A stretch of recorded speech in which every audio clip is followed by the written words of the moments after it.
सुनो, इससे पहले जो है हम लोग बताए थे ऑक्सीकरण और अवकरण के बारे में। सुनो एक बार फिर से रिमाइंड कर लो। चलो बताओ तो ऑक्सीकरण किसे कहते हैं, कौन बताएगा? ऑक्सीकरण का मतलब क्या होता है बच्चा लोग? अली बात बोलो। ऑक्सीकरण का मतलब होता है ऑक्सीजन का सहयोग और हाइड्रोजन का निष्कासन। हाइड्रोजन का निष्कासन, ऑक्सीकरण में ऑक्सीजन का सहयोग। और हम लोग क्या लिखे थे बच्चा लोग बोलो तो? अवकरण। अवकरण में ऑक्सीजन का क्या होगा? निष्कासन। और हाइड्रोजन का क्या होगा? क्लियर बात है? ये चीज है बच्चा लोग, ऑक्सीकरण में ऑक्सीजन का सहयोग होगा और अवकरण में हाइड्रोजन का सहयोग होगा। यहाँ तक तो देख लिए। अब हम लोग आज देखने वाले हैं, हम लोग किसे ऑक्सीकारक कहते हैं। क्या बोले अभी? ऑक्सीकारक क्या होता है? यानी इसको कहते हैं अंग्रेजी में ऑक्सीडाइजिंग एजेंट। ऑक्सीडाइजिंग एजेंट ये एक एजेंट है।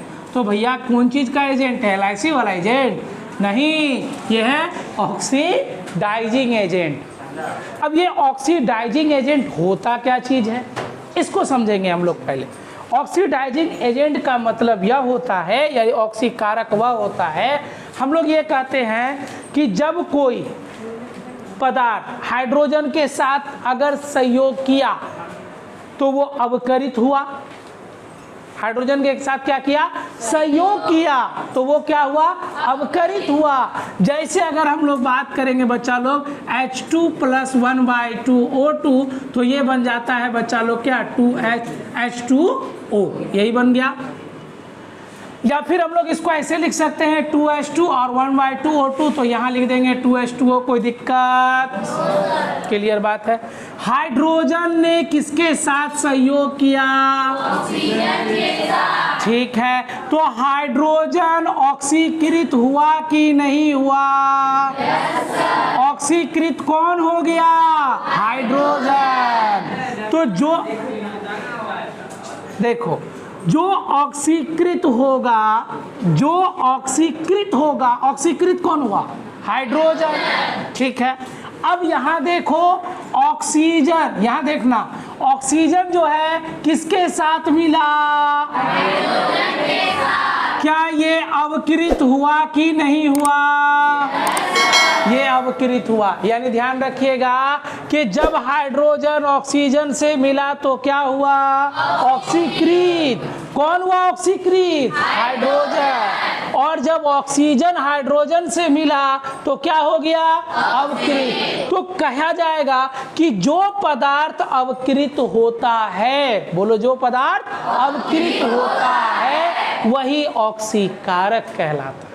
वही क्या कहलाता है? ऑक्सीकारक।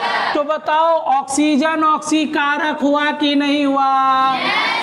हाइड्रोजन क्या होगा तब? ऑक्सीकारक के बाद क्या आएगा? अवकारक। ऑक्सीकारक के बाद क्या आएगा? अवकारक। सीधा सीधा हम लोग ये कह सकते हैं ऑक्सीकारक क्या होता है कि जो पदार्थ अवकृत होते हैं वही पदार्थ क्या कहलाएंगे? ऑक्सीकारक कहलाएंगे। Is that clear? समझ में आ गई? चलो, यानी यहां बोलेंगे O2 का अवकरण हुआ और O2 का क्या हुआ? अवकरण हुआ। अर्थात हम लोग कह सकते हैं अर्थात O2 अवकृत हुआ। अर्थात O2 क्या हुआ? अवकृत हुआ। इसीलिए बोलो क्या? इसीलिए O2 को बोलो, किसको? O2 को क्या कहेंगे? बोलो, ऑक्सीकारक। हाँ, ऑक्सीकारक कहते हैं। क्लियर बात है ना? अब यहाँ पर देखेंगे बच्चा लोग, इसीलिए ऑक्सीकारक कहेंगे। अब अगर बोलेंगे हाइड्रोजन, यानी यहाँ जल जो का H2 है, ये हाइड्रोजन जो है, हाइड्रोजन का क्या हुआ बच्चा लोग? बोलो तो ऑक्सीकरण। हाइड्रोजन का क्या हुआ? ऑक्सीकरण हुआ। अर्थात बोलो, अर्थात H2 क्या हुआ? ऑक्सीकृत हुआ। इसीलिए H2 को क्या कहेंगे? बोलो, अवकारक कहते हैं। अवकारक कहते हैं। चलिए, समझ गए बात को? यानी ये कंफ्यूज कभी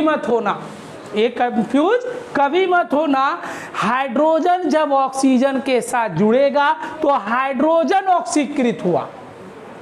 जब ऑक्सीजन हाइड्रोजन के साथ जुड़ेगा तो ऑक्सीजन अवकृत हुआ।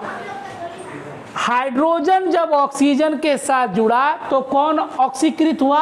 हाइड्रोजन। जब ऑक्सीजन हाइड्रोजन के साथ जुड़ा तो क्या हुआ? ऑक्सीजन अवकृत हुआ। इसीलिए ऑक्सीजन को हम लोग क्या कहेंगे? ऑक्सीकारक। कंफ्यूज नहीं करना, बच्चा लोग कंफ्यूज करता है, इसीलिए तुम लोग ये चीज़ों पर ध्यान देना। अब जैसे हम लोग लिख देते हैं बच्चा लोग, हमने तो ये बातें तो लिख दी है ना, उसके बाद अगर हम लोग लिखते हैं ZnO, क्या लिखे? ZnO। आप प्लस लिख देते हैं हम लोग, जिंक हो गया ना, उसके बाद लगा देते हैं ZnO। ZnO को जिंक ऑक्साइड को डाल दे किसमें? अच्छा छोड़ो इसको, रुक जाओ। ZnO प्लस क्या कर दे? Cl ना रे, ZnO प्लस कर दे ना Cl का होगा। जिंक ऑक्साइड को किस में डालेंगे? HCl, कार्बन के साथ में ना। हाँ ठीक ठीक ठीक। ZnO के साथ में क्या डाल दे? कार्बन। तो ये बन जाएगा क्या हमारा बच्चा लोग? Zn हो जाएगा। अब प्लस क्या होगा? कार्बन मोनोऑक्साइड होगा। अब तुम्हें ये देखकर बताना है, ध्यान दीजिएगा, जिंक का क्या हुआ है? यहाँ से बताओ, यहाँ जिंक का क्या हुआ है? ऑक्सीकरण हुआ है या अवकरण हुआ है? पहले ये बताओ।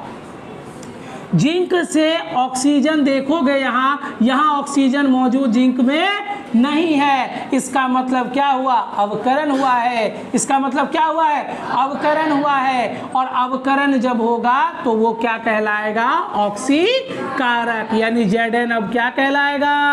ऑक्सीकारक। तो पूछा जाएगा निम्नलिखित में कौन ऑक्सीकारक है? तो कौन होगा? बोलो, Zn। ये हुआ ऑक्सीकारक। और कार्बन क्या हो जाएगा? बोलो तो अवकारक। क्या होगा? अवकारक। क्योंकि कार्बन यहाँ किससे जुड़ा है? ऑक्सीजन से। किससे जुड़ा है? ऑक्सीजन से। यानी कि मतलब ऑक्सीकारक होगा क्या? जब कोई पदार्थ ऑक्सीजन से जुड़कर, है ना, ऑक्सीजन से क्या जुड़ता है या जुड़ता है तो वो ऑक्सीकृत होता है, वो कहलाएगा अवकारक। और जब कोई पदार्थ अवकृत होता है तो वह पदार्थ क्या कहलाएगा? बोलो तो अवकारक।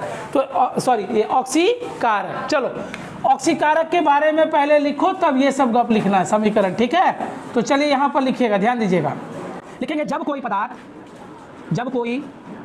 पदार्थ अवकृत होता है, अवकृत या, है ना, अवकृत या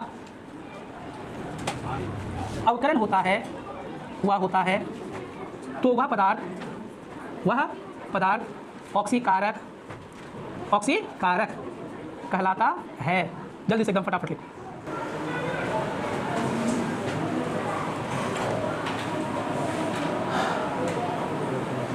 उसके बाद तब ये वाला समीकरण लिख देना, ठीक है। उसके बाद फिर यहाँ पर O2 वाला को O2 वाला ठोगप लिख देना, ठीक है।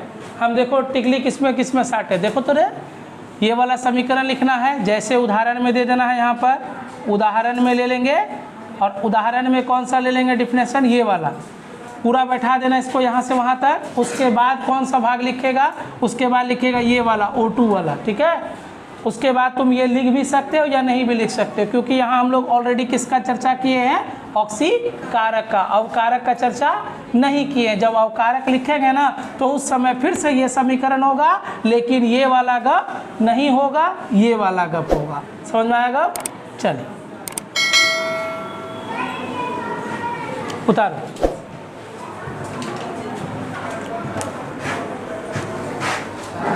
ठीक है, ये वाला सिर्फ लिख देना, ये वाला मत लिख देना। उसके बाद जो है ये वाला नहीं लिखना है। कब लिखना है ये वाला? बोलो तो जब अवकारक लिखेंगे, ठीक है, तो उस समय हम लोग करेंगे। ये वाला ही सिर्फ लिखना। जब कोई पदार्थ अवकृत या अवकरण हुआ होता है तो वह पदार्थ ऑक्सीकारक कहलाता है। उदाहरण स्वरूप ले लेना है हाइड्रोजन और ऑक्सीजन। सबसे छोटा उदाहरण है और आसान है।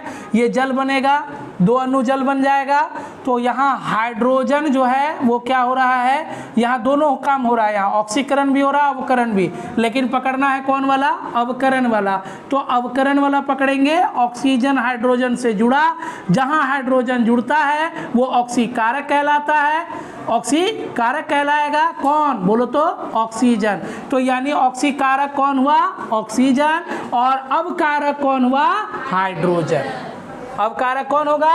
हाइड्रोजन। ऑक्सीकारक कौन होगा? ऑक्सीजन, क्योंकि ये अवकरित हुआ होता है। चलिए दूसरा गप लिखेंगे, हेडिंग लगाएंगे बच्चा लोग। क्या लिखेंगे? ऑक्सीकारक के जगह अब क्या लिखेंगे? अवकारक। अवकारक हैशटैग लगाइएगा, लिखिएगा अवकारक। अवकारक का कहेंगे रिड्यूसिंग एजेंट, ठीक है, एजेंट।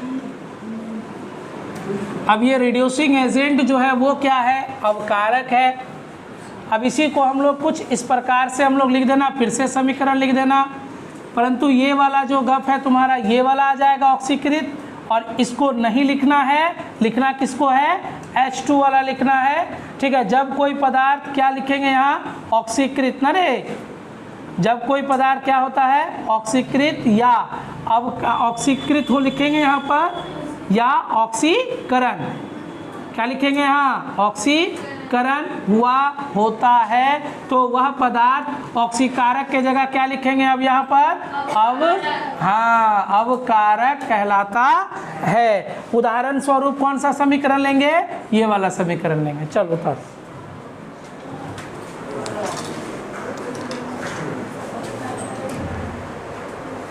या कोई दूसरा आंसर भी ले सकते हो, ये वाला भी ले सकते हो समीकरण, ये वाला भी ले सकते हो, मल्टीपल चॉइस। ऊपरे वाला लेगा लो, जल ही जीवन है ना। जो क्या होगा बोलो तो? ऑक्सीकृत। जो ऑक्सीकृत होगा ना वो क्या कहलाएगा बोलो?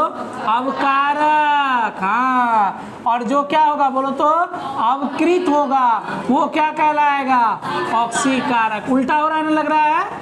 हाँ, इसको याद रखिएगा हमेशा, इसको याद रखना है, ठीक है। जैसे अगर मान लो कि देखो यहाँ हो सकता है क्या, जैसे हम लोग अभी लिए ZnO प्लस क्या लिए? C, तो ये क्या बन गया हमारा? Zn प्लस क्या हो गया? CO, यानी कार्बन ऑक्सीजन से जुटा। कार्बन ऑक्सीजन से जुटा, तो जुटेगा तो क्या कहलाएगा? ऑक्सीकृत हुआ। तो जब ऑक्सीकृत होगा तो इसका मतलब कार्बन क्या कहलाएगा बोलो तो? अवकारक कहलाएगा। अब देखो जिंक से ऑक्सीजन बाहर निकल गया, जिंक से ऑक्सीजन को देखो, जिंक में यहाँ ZnO था लेकिन अलग हो गया, तो केवल क्या बना? ZnO बना है, तो वो क्या हो गया बोलो तो? अवकृत हुआ, क्योंकि अवकृत ना हुआ रे, ऑक्सीजन निकल गया, तो अवकृत होगा तो वो क्या कहलाएगा? ऑक्सीकारक। इसका मतलब जिंक जो है वो क्या है बोलो? ऑक्सीकारक। क्लियर है?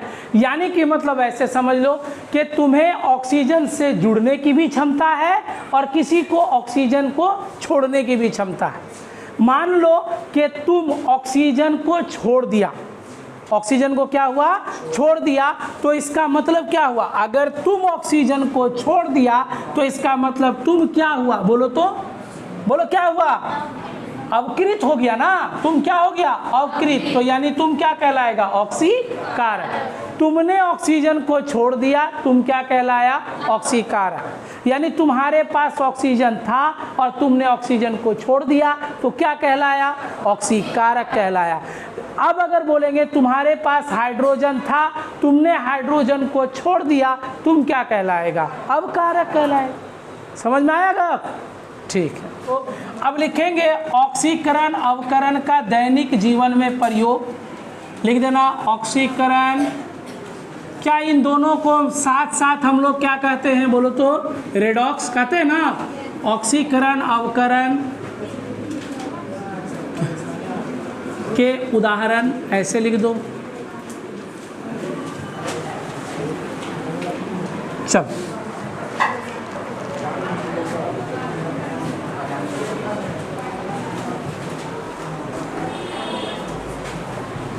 दैनिक जीवन, इसमें दैनिक, अगर आपसे ये पूछे कि दैनिक जीवन में, सुनो रे, दैनिक जीवन में कोई दो ऑक्सीकरण अवकरण के उदाहरण दे, तो आराम से दे देना।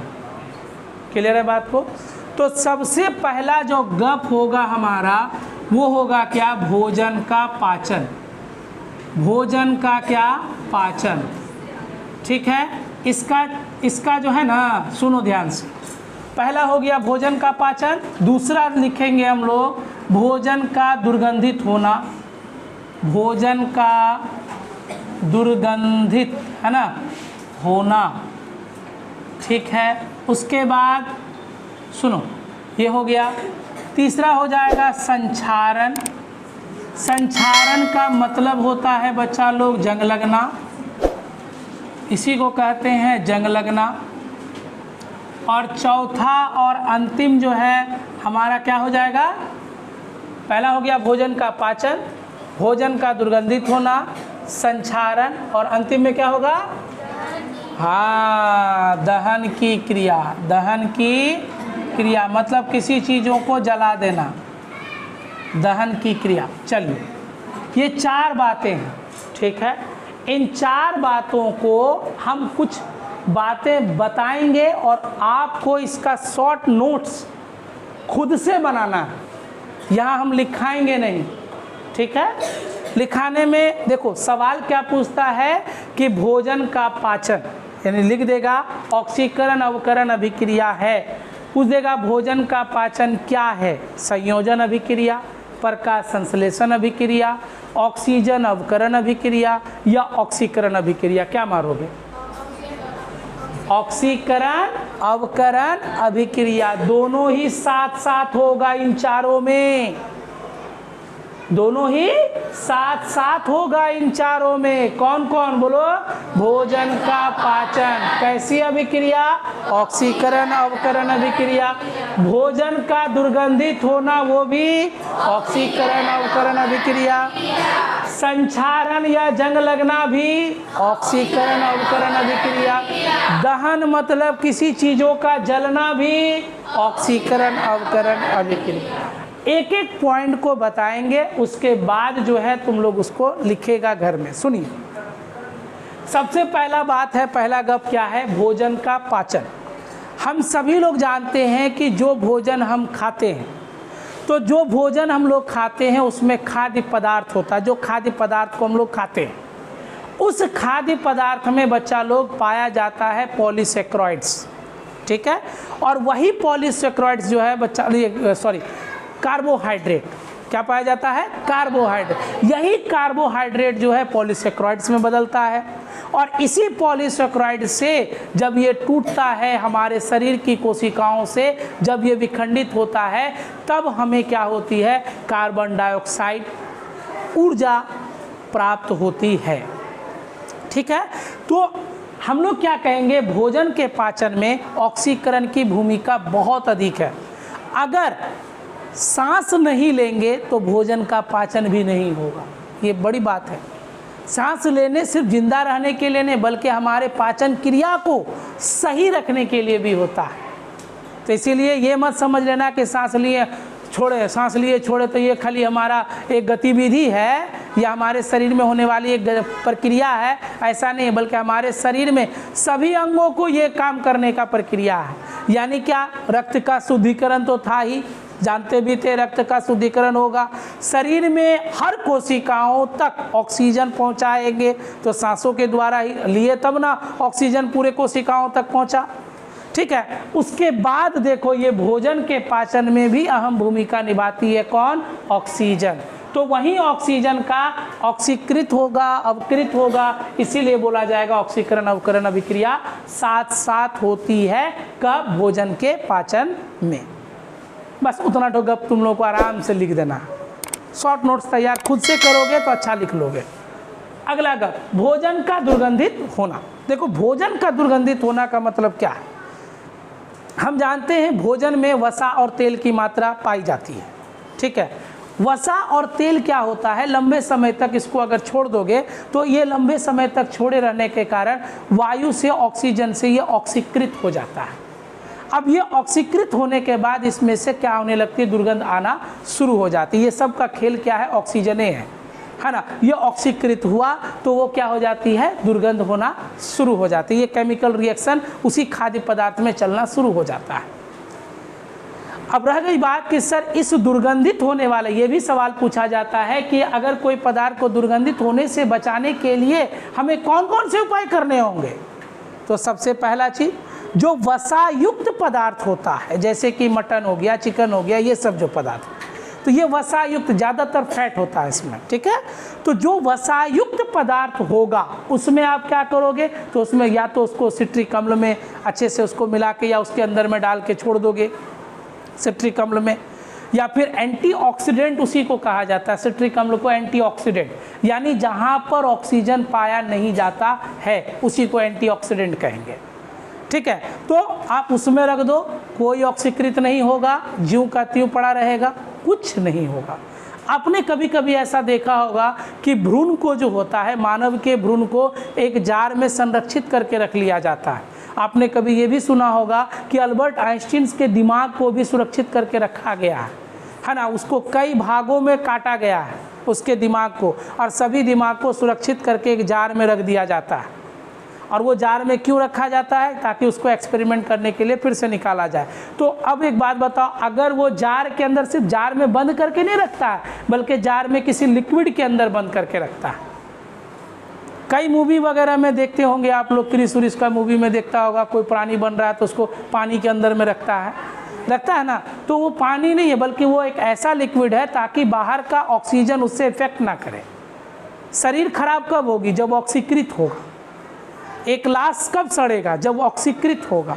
एक लाश कब नहीं सड़ेगा, जब वो ऑक्सीकृत नहीं होगा। अगर उस लाश में पानी की मात्रा आ रही है, ऑक्सीजन उसके साथ जुड़ रहा है, तो वो लाश सड़ना शुरू हो जाएगा। अगर वहाँ नहीं पहुँच रहा है ऑक्सीजन, तो वो लाश नहीं सड़ेगा। मार्वल मूवी में देखे होंगे कैप्टन अमेरिका को, है ना, वो क्या था, बर्फ़ में धंस गया, सालों के बाद निकाला। जब बोलता अरे ये कितना है, तो बोला 1000 साल बाद आया ही, 1000 साल पहले। तो वो एक मूवी है, लेकिन ऐसा रियल में होता नहीं है। तो क्या बोला गया, इसकी बॉडी सड़ी क्यों नहीं, क्योंकि बर्फ़ के अंदर थी। अब बर्फ़ से किसी को चारों तरफ से ढक दिया जाए तो वो सांस कभी नहीं ले पाएगा, मर जाएगा, ठीक है, और उसकी लाश नहीं सड़ेगी। इसीलिए बर्फ़ में डालकर रख दिया जाता। अक्सर आप देखे होंगे क्या, मछलियों के जो अभी मार्केट में, जो न्यू मार्केट में, कहीं मंगल बाज़ार में मिलते हैं ना मछली, तो वो मछलियों को बर्फ़ में डालकर रख दिया जाता है। अगर मान लीजिए नया लाया, ताज़ा नहीं बिका, वो बर्फ़ में रख देता है, ताकि फिर अगले दिन लाकर उसको फिर से बेचता है। क्यों, क्योंकि ताकि वो मछली सड़े ना। तो सड़ने से बचाने के लिए हमने क्या किया, बर्फ़ में डाल दिया, उसको बर्फ़ के अंदर अच्छे से सुरक्षित करके रख दिया। तो बर्फ़ के अंदर में आप अच्छे से सुरक्षित कर दिया, तो वहाँ ऑक्सीजन उसको कम मिलता है, जिसके कारण वो सड़ता कम है। तो यही सब चीज़ें हैं बच्चा लोग। तो हम लोग भोजन का दुर्गंधित होना, यानी कि मतलब ये पढ़ सकते हैं कि भोजन एक खाद्य पदार्थ होता है जिसमें वसा और तेल की मात्रा पाई जाती है। कुछ लंबे समय तक जब इसे खुले में छोड़ दिया जाता है तो ये ऑक्सीजन से ऑक्सीकृत हो जाती है, जिसके कारण इसमें कुछ समय के पश्चात इसमें क्या होने लगते हैं, दुर्गंध आना शुरू हो जाते हैं। अब इनके उपाय क्या हैं बचने के, तो पहला उपाय क्या हो जाएगा, तो अगर ये वसायुक्त कोई पदार्थ है तो आप उसको सिट्रिक अम्ल में आप अच्छे से, या एंटीऑक्सीडेंट उसे कहते हैं, उसमें पूछा जाएगा निम्नलिखित में कौन एंटीऑक्सीडेंट कहलाते हैं। क्या बोले, एंटीऑक्सीडेंट। तो ये एंटीऑक्सीडेंट जो होता है ये क्या कहलाता है, तो एंटीऑक्सीडेंट मतलब जहाँ पर ऑक्सीजन नहीं हो,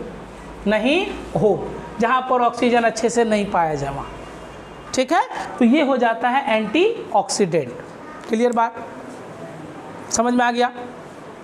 तो ऐसे विलयन में हम लोग अच्छे से उसको सुरक्षित करके रख सकते हैं। दूसरा तरीका, फ्रिज में रख दो। कोई भी खाना उना होता है उसको 2 दिन 3 दिन तक फ्रिज में रख दोगे तो वो सड़ेगा नहीं, खराब होगा नहीं। क्यों नहीं होगा, क्योंकि उस फ्रिज के अंदर हवा नहीं रहती है। जब आप ढक्कन लगाते हो ना तो फ्रिज के अंदर का हवा ख़त्म हो जाता है। जो अंदर में गया हवा वो फिर से क्या होता है, वो गैस क्या करता है, उस ऑक्सीजन को सोख लेता है, ताकि आपका खाद्य पदार्थ सुरक्षित रहे। ना तो फ्रिज लेने का फ़ायदा क्या, खाली पानी ठंडे करना कि खाद्य पदार्थ को सुरक्षित करके रखना कि नहीं। तो आप जैसे दरवाज़ा खोले, अंदर गया हवा तो ऑक्सीजन जो रहा वो सोख लेता है, ताकि वो खाद्य पदार्थ को खराब होने नहीं देता। क्लियर बात है। तीसरी बात ये हो गई हमारी, जैसे कि हम लोग बोल सकते हैं ऐसे कमरे में या ऐसे बर्तन में बंद करके रखना जहां हवा ना पहुंच पाए, रख दिए उसको पूरे तरीके से ढक दिए ताकि हवा वहां तक नहीं पहुंच पाए, तो ऐसी स्थिति में भी क्या होगा, भोजन हमारा दुर्गंधित से बचा रहेगा। बस इतना ही बात खाली लिख देना है, काम खत्म। 3 बातें बता दिए। सबसे पहला क्या, वसायुक्त भोजन को क्या करना, सिट्रिक अम्ल में या फिर एंटीऑक्सीडेंट में डुबो कर रखना है ना, उसके अंदर में रखना। दूसरा गप इसमें क्या बोले हम लोग, दूसरा बोले क्या, इसे खाद्य पदार्थ को, भोजन को रेफ्रिजरेटर के अंदर रख देना। रेफ्रिजरेटर किसको कहते हैं, फ्रिज को रेफ्रिजरेटर कहा जाता है, फ्रिज नहीं कहा जाता। फ्रिज मतलब होता है ठंडा, रेफ्रिजरेटर मतलब क्या, ठंडा करने वाली मशीन। समझे, लोग खाली फ्रिज बोल देता है, फ्रिज मतलब ठंडा होता है, ठीक है। रेफ्रिजरेटर मतलब ठंडी करने वाली मशीन। तो ये पहुंच गया रेफ्रिजरेटर में, हम लोग रख दिए। तीसरा कब क्या रखे कि वैसे बंद बर्तन में रखा जाए जहां ऑक्सीजन ना पहुंच पाए, और ऑक्सीजन जब नहीं पहुंचेगा तो ऑक्सीकृत नहीं होगा, बच जाएगा, कहानी खत्म।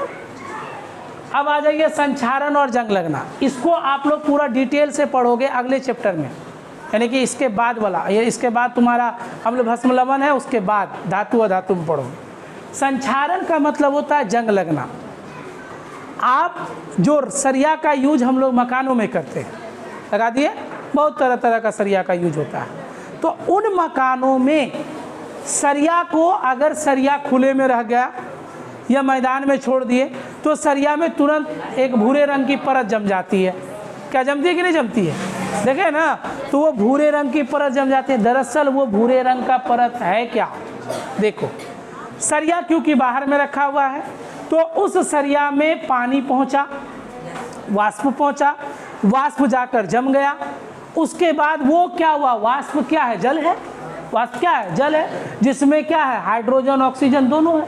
तो ये ऑक्सीजन से धातु ऑक्सीकृत हुआ, और जब ऑक्सीजन से धातु ये धातु, हाँ, ऑक्सीजन से धातु ऑक्सीकृत हुआ, यानी लोहा ऑक्सीजन से ऑक्सीकृत हुआ, जिसके कारण क्या हुआ, जंग लगना शुरू हुआ। क्या जंग लगना अच्छा है या खराब है, खराब है। जंग लगने से उस धातु की जो स्ट्रेंथ होती है, मजबूती होती है, वो क्या हो जाएगी, कम हो जाएगी। जंग लगने से यही होता है। इससे बचाने के लिए क्या क्या उपाय है, ग्रीस लगा दो, पेंट कर दो, तेल में डुबो कर रखो। क्लियर बात है। तो ग्रीस लगा दिए तो इसका मतलब क्या, धातु में ऑक्सीजन नहीं जा पाया, उससे अभिक्रिया नहीं कर पाया। तेल लगा दिए तो भी उससे अभिक्रिया नहीं किया। अब आ जाओ दहन की क्रिया। कोई भी पदार्थ है, ध्यान दो, कोई भी पदार्थ जो होता है बच्चा लोग, जलने के लिए ऑक्सीजन चाहिए होता है। जलने के लिए क्या चाहिए होता है, हम लोग बोलते हैं ना, यहाँ पे तुम अगर किसी माचिस को जलाओ जल जाएगा, अंतरिक्ष में जलाओ नहीं जलेगा। अंतरिक्ष में माचिस के तो रगड़ो जलवे नहीं करेगा, क्यों? अच्छा बताओ, माचिस की जो तीली होती है उसके मुंह पे क्या रहता है, मसाला रहता है, वो रहता है लाल फास्फोरस। क्लियर बात है, क्या रहता है, लाल फास्फोरस। वही फास्फोरस का यूज हमारे हड्डियों के लिए भी चाहिए होता है। और वही फास्फोरस क्या होता है, हमारे हड्डियों को किससे मिलता है, तो जो हम लोग क्या दूध पीते हैं उसी से हम लोगों को क्या मिलता है, कैल्शियम, और साथ ही साथ क्या, फास्फोरस, जिससे हड्डियों का स्ट्रेंथ मजबूती बना रहता है। चलिए, लाल फास्फोरस जो होता है, जब आप उसको रगड़ोगे तभी वो जलता है। किसकी उपस्थिति में जलता, ऑक्सीजन की उपस्थिति में। तो इसीलिए बोला जाएगा दहन की क्रिया में भी ऑक्सीकरण अवकरण की भूमिका होती है। काम खत्म। चारों पॉइंट लिख देगा आप, बता दिए पूरा अच्छे से लिख के हमको अगले क्लास में चेक कराना, ठीक। चलिए इसको उतार लो, इसको उतार लो।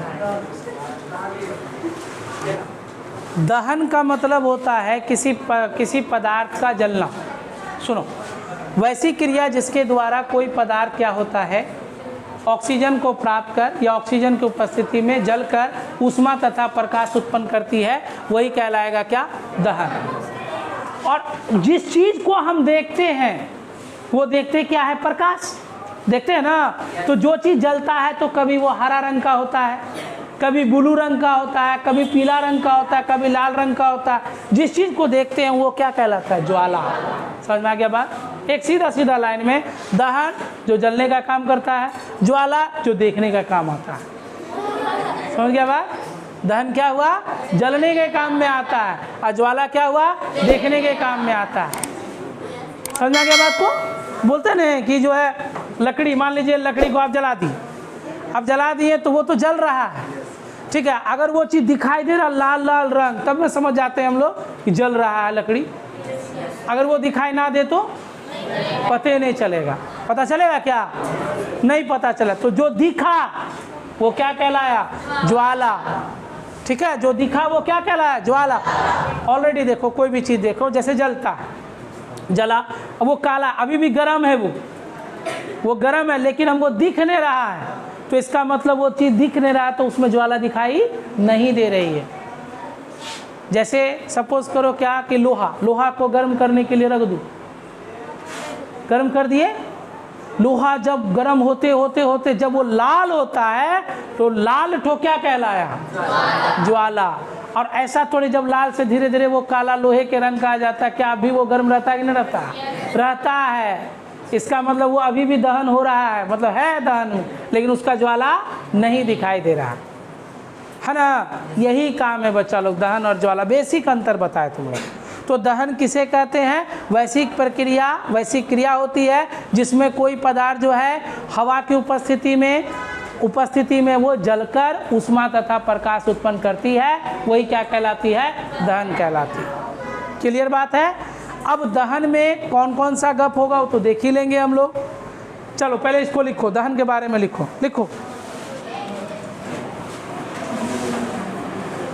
लिखेंगे वैश्विक क्रिया जिसमें कोई पदार्थ पोषक पदार्थ की उपस्थिति में जलकर ऊष्मा तथा प्रकाश उत्पन्न करती है, दहन कहलाती है। यहाँ एक गप आया पोषक पदार्थ, है ना? आया ये पोषक पदार्थ होता क्या चीज़ है? किस चिड़िया का नाम है? लिखो। पोषक पदार्थ भारत के राष्ट्रीय चिड़िया का नाम है। चलो देखो, पोषक पदार्थ वैसा पदार्थ जो किसी अन्य पदार्थ को जलाने में सहयोग करता है, किसी अन्य पदार्थ को जलाने में सहयोग करता है। तो तुम बोलेगा सर तेल भी तो होना चाहिए, लेकिन नहीं होगा। पूछो क्यों? सिर्फ तेल डाल करके हम लोग किसी चीज़ को जला नहीं सकते जबकि ऑक्सीजन ना हो, है ना? युद्ध स्तर पर खोजो कि कहाँ पर गप है। तो ऑक्सीजन अगर नहीं होगा तो जलता क्या? कि तो केरासिन तेल डाल दो, कि तो पेट्रोल डाल दो, नहीं जलेगा। यही हुआ हमारा पोषक पदार्थ। लिखेंगे जैसे वायु हो जाएगा हमारा, है ना? उसके बाद क्लोरीन भी हो जाएगा, नाइट्रोजन, वायु, नाइट्रोजन, है ना, क्लोरीन इत्यादि। जब पोषक की बात हो ही गई है तो अपोषक पदार्थ को भी लिख लिया जाए। अपोषक पदार्थ यानी वैसा पदार्थ, इसको इसी में नहीं जोड़ देना, हम इसको खाली अलग से लिखा है, समझ में आया? अगर दहन पूछा जाएगा तो ये गप मत लिख देना। अगर अलग से पूछेगा पोषक पदार्थ क्या, तब लिखना इसको अलग से, इसी में जोड़ मत देना, ठीक है? ये पोषक अलग चीज़ है। यहाँ पर दहन लिखेगा तो दहन इतना ही दूर तक रहने देना, क्योंकि ये बात बीच में वो गप आया था, कौन सा बोलो तो? पोषक। इसीलिए हम लिखे पोषक पदार्थ, समझ में आया? हाँ, इसीलिए लिखे हैं। जब पोषक लिख दिए तो ये काहे छूटा रहेगा, और पोषक पदार्थ भी लिख देते हैं। तो लिख दिया जाए वैसा पदार्थ जो किसी अन्य पदार्थ को जलने में सहायक नहीं होती है, किसी अन्य पदार्थ को जलाने में सहायक नहीं होती है। किसको खोज रहे हैं? नरगिस को। उधर से जाइए तो दरवाज़ा से अंदर से, हाँ बता दो जी, उधर क्लास कैसे जाएंगे बता दो। जाओ ना, एक लड़का जाओ, तुम जाओ अंदर में, दिखा दो जल्दी से, वहाँ से जाओ।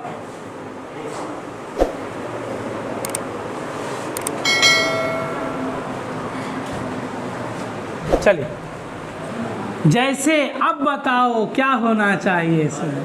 जैसे होगा ये क्या लिखें? हाँ यही होगा, कोई और नहीं, बस यही। जो कार्बन जैसे कोयला जलाते हैं, ऑक्सीजन की उपस्थिति में क्या बनता है? कार्बन डाइऑक्साइड, यही कार्बन डाइऑक्साइड जो जलाने में सहायक नहीं होता। इसीलिए बच्चा लोग जब हम किसी कागज को जलाएंगे और उसको ऊपर कोई गिलास को रख दो तो कागज बुझ जाता है, जलना वो बुझ जाता है। कारण क्या है? अंदर में क्या जमा हो गया? कौन सा गैस? Carbon dioxide gas. और कार्बन डाइऑक्साइड गैस किसी चीज को जलने नहीं देता है। क्लियर बात हुआ? अरे क्लियर हुआ? तो CO2 जलने में मदद करेगा कि नहीं करेगा? पीछे वाला सब बोल रहा है करेगा। करेगा क्या? नहीं करेगा। ये क्या है? कैसा पदार्थ हो गया तब? अपोषक पदार्थ। अच्छा नहीं है, खराब पदार्थ है, ये ठीक पदार्थ। चलिए, दहन का कुछ उदाहरण जरूर लिख देना। तो ये बात इसमें मत जोड़ देना तुम लोग, ठीक है? लिख लो, लेकिन इसमें जोड़ना नहीं है आंसर में। अब उदाहरण लिख दो, इसको जोड़ना है जो हम लिख रहे हैं अभी। उदाहरण में लिख देंगे बच्चा लोग, जैसे कार्बन को ऑक्सीजन की उपस्थिति में जलाएंगे तो बनेगा हमारा कार्बन डाइऑक्साइड। कोयला, ये क्या कहलाएगा? अगर कोयला या फिर इसी को क्या कहेंगे बच्चा लोग? कार्बन, है ना? और ये किसकी उपस्थिति में जला? ऑक्सीजन की। तो कार्बन डाइऑक्साइड बना, और ये कार्बन डाइऑक्साइड बनेगा तो क्या निकलेगा बोलो तो? ऊष्मा निकलेगा। निकलेगा कि नहीं निकलेगा? और हो सकता है कुछ मात्रा में क्या निकलेगा बोलो तो? प्रकाश भी निकल सकता है। इसी तरह से गंधक, बोलो गंधक को किससे दर्शाते हैं? ऐसे, जिसको हम लोग सल्फर भी कहते हैं बच्चा लोग, और इसी का नाम क्या कहलाता है? गंधक। को फिर ऑक्सीजन की उपस्थिति में क्या करेंगे? जला देंगे। तो ये क्या बन जाएगा? SO2 प्लस क्या बोलो? ऊष्मा, और प्लस क्या? थोड़ा बहुत मात्रा में क्या निकलेगा बोलो तो? प्रकाश है। थोड़ा सा, मतलब दिखाई नहीं देगा। अगर पूरा अंधेरा डार्क कर दोगे कमरा तब थोड़ा सा हल्का सा प्रकाश दिखाई देगा। चलो, सल्फर को ही कहेंगे या क्या बोलो? गंधक। तो यहाँ कार्बन भी ऑक्सीजन की उपस्थिति में जला और सल्फर भी ऑक्सीजन की उपस्थिति में जला। जल्दी से उतारिए। अब इस उदाहरण को दहन में ऐड कर सकते हैं, ठीक है? चलो,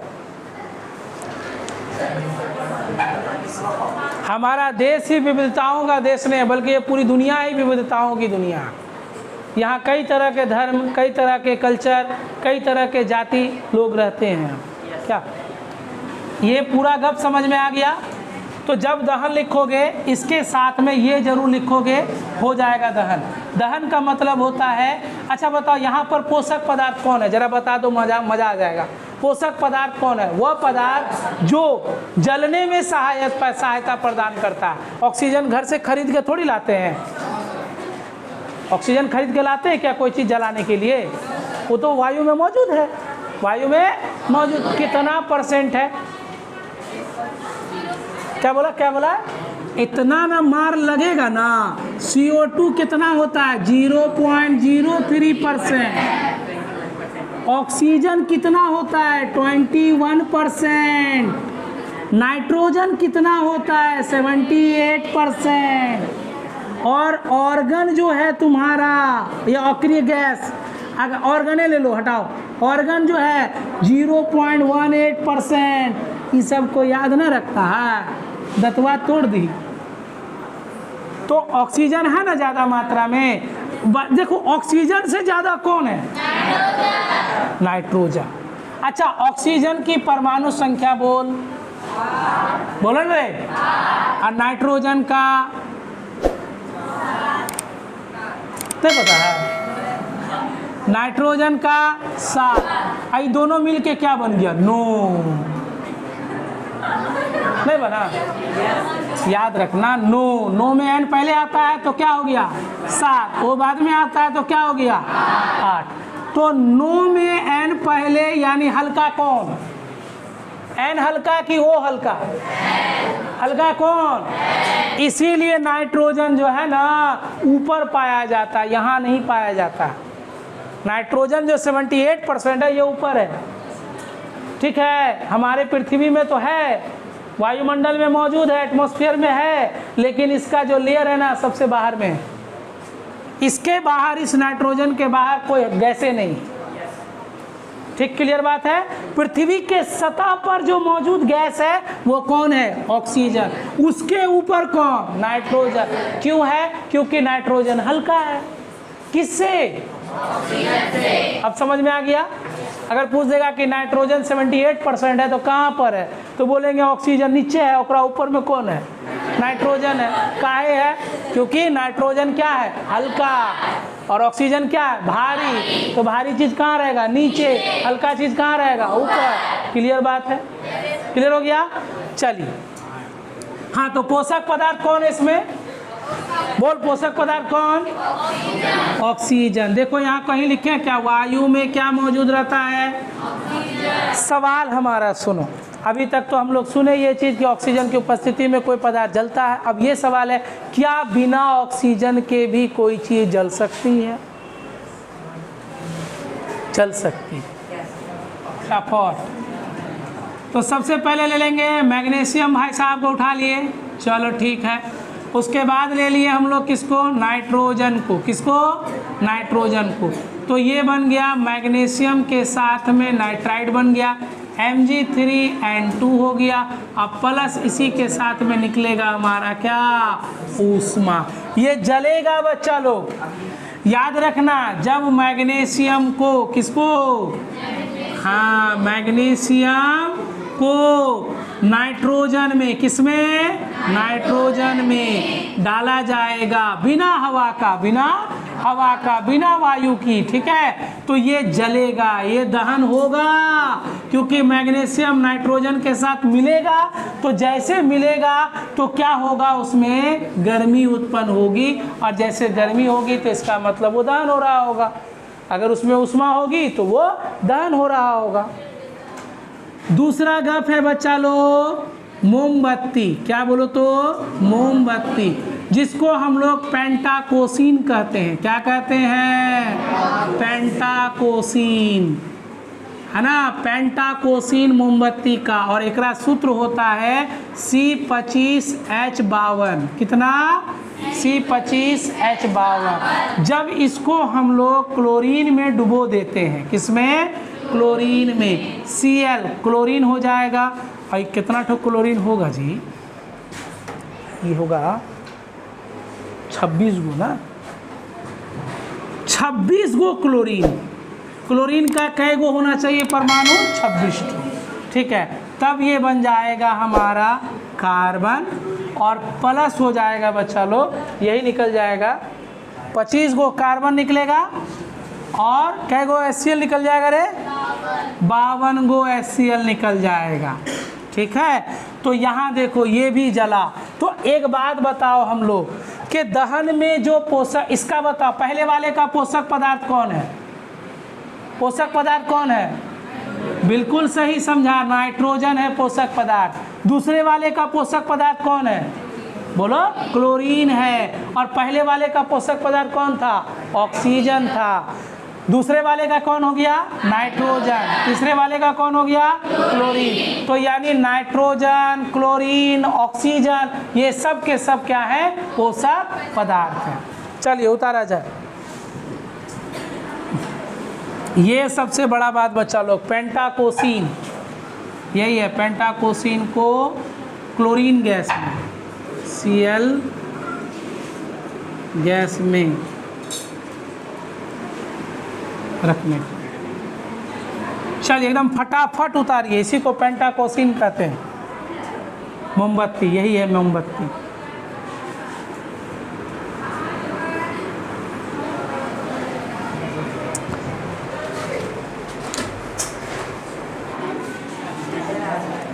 देखो ज्वाला में हम लोग ये कह सकते हैं बच्चा लोग,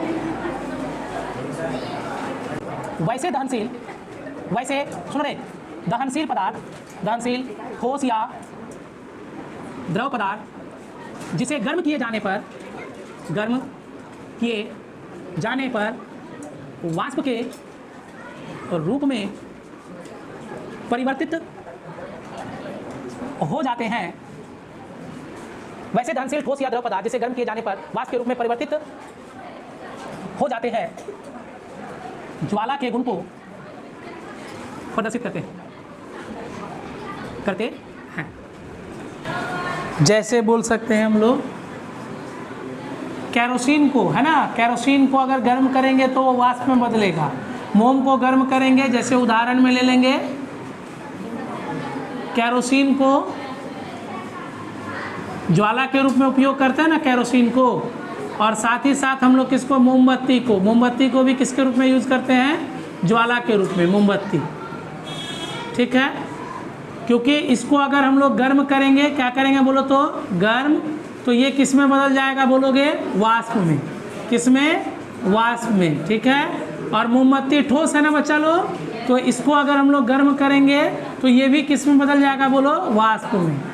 किस में, वाष्प में। अच्छा, कोई बता सकता है हम लोगों को मोमबत्ती में मोम की प्राप्ति कहाँ होती है, मोम कैसे प्राप्त कर सकते हैं? हाँ, मोम यही मधुमक्खी के छत्ते से, हाँ वही है मोम, उसी से मोम निकाला जाता है, दूसरा कुछ नहीं है। मोमबत्ती के छत्ते से ही मोम निकाला जाता है। क्या बोल रही है? मधुमक्खी। चलो, मधुमक्खी के देखो नाम में देखते हो ना, थोड़ा डिफरेंस नहीं, एकदम समानता लग रहा है ना, लग रहा है। तो मधुमक्खी के छत्ते से ही क्या निकाला जाता है, मोम, और वो मोमबत्ती को अगर गर्म करेंगे तो वाष्प में बदलेगा, और कैरोसिन को अगर गर्म करेंगे तो वो वाष्प में बदलेगा, अर्थात ये ज्वाला के गुण को प्रदर्शित करेंगे। ठीक है, अब ज्वाला में एक दो प्रकार होगा, प्रकाशहीन ज्वाला और प्रकाशमान ज्वाला। ज्वाला कितने प्रकार के बच्चा लोग, हाँ लिखेंगे, ज्वाला दो प्रकार के होते हैं। तो पहला वाला गप में क्या लिखोगे, पहला वाला गप में क्या लिखोगे, प्रकाशहीन ज्वाला, प्रकाशहीन ज्वाला। ठीक है, ये कहलाएगा प्रकाशहीन ज्वाला। तो भाई ये प्रकाशहीन ज्वाला क्या होता है, जो प्रकाश को कम उत्सर्जित करता है, जिसका पूर्ण दहन होता है, जिसका क्या होता है, पूर्ण दहन होता है, यानी ऑक्सीजन की उपस्थिति में वो पूरा जल जाता है, उसी को कहा जाता है प्रकाशहीन ज्वाला। कहने का मतलब ये होता है बच्चा लोग, इसका जो प्रकाश है ब्लू रंग का होता है। बताओ किसमें ब्लू रंग का प्रकाश देखा, गैस में देखा होगा, लाइटर में देखा होगा, है ना, लाइटर होता है ना जो सिगरेट वगैरह पीता है, तो उस लाइटर में भी तुम लोग देखा होगा, बस खाली सिगरेटें पीता है, जलाने का भी काम में आता है। क्या क्या जलाने का काम में, मोमबत्ती रे। अब माचिस का जुग जमाना गया, लाइटर लिया, कट से जला दिया, क्या तुम लोग रहेगा, समझ में नहीं आता। प्रकाशहीन ज्वाला का मतलब हो गया बच्चा लोग, वैसा ज्वाला, यानी वैसा जब कोई पदार्थ ऑक्सीजन की उपस्थिति में पूर्ण दहन हो जाता है, तो वह उसमें से जो निकलने वाला ज्वाला होता है वही क्या कहलाता है, प्रकाशहीन ज्वाला। और प्रकाशहीन ज्वाला का रंग कैसा होता है, नीला रंग का होता है। ठीक है, लिखेंगे बच्चा लोग,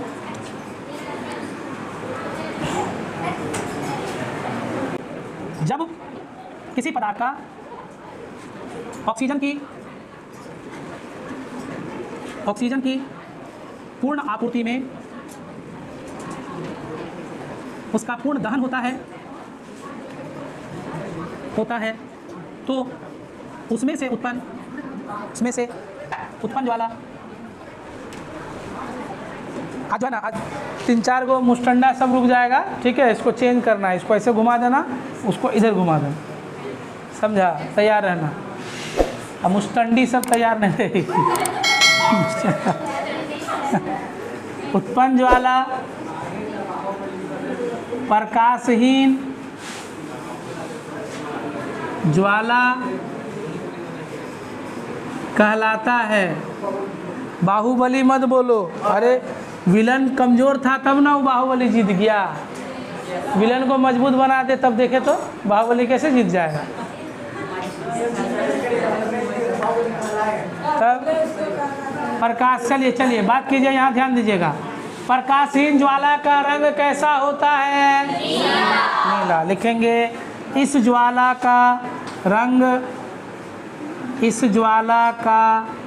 रंग नीला होता है, इसीलिए इसमें प्रकाश